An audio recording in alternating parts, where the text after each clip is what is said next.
So I thought I'd talk a little bit about what it's like to show houses during the COVID-19 era.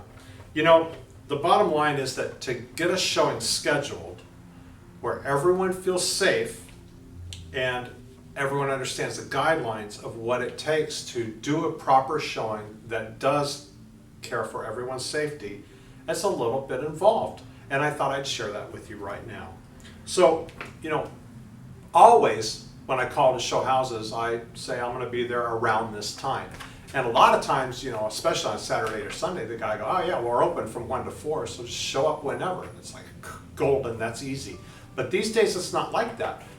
There's a couple of reasons. One is COVID-19, we cannot have open houses, period. We can't put out open house signs. We cannot have open houses. All appointments must be, all visits must be appointments, set appointments.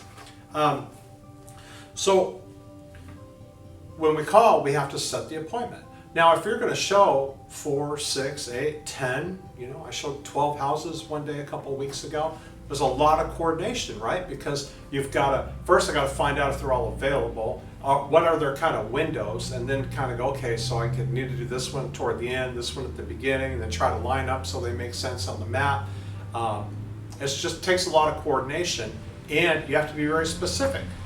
But also, while we're in there and we're putting, you know, every showing, you have your gloves on and you have your face masks on, and most of the time you need booties or some type of shoe covering. So we're protecting, and then the sellers are responsible for disinfecting commonly touched areas. So all these things are there to protect us, but at the same time, they do make it a little more challenging. And there's a limit to how many people can be in a house. So you'll never be in a house during this time with a whole bunch of people breathing the same air or each other's droplets, as you might say these days.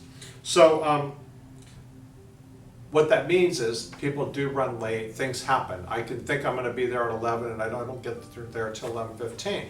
But with the shortage of homes and the demand for buyers, we're stacked up, we're lined up. We're like the 6 o'clock traffic coming into LAX. If you go, you watch, the planes are lined up as far as you can see. 10, 12, 15 planes all lined up, ready to come land at LAX every single night. Well, maybe not right now. But anyway, used to be that way. But anyway, it's like that showing houses. You know, you get to a house and there's already people there waiting to get in because somebody ran late because this happened or that happened. So it's an interesting time right now. So just to know that you're not going to walk in, it's not going to be unsafe, but you need to have a scheduled time and you need to try to keep your schedule as best you can because it's going to impact and have a trickle-down effect. So, you know, when you go in, if you know it's not the right house for you, turn around and walk out. Let's move on. Let's make it easy on everyone. So, thank you very much.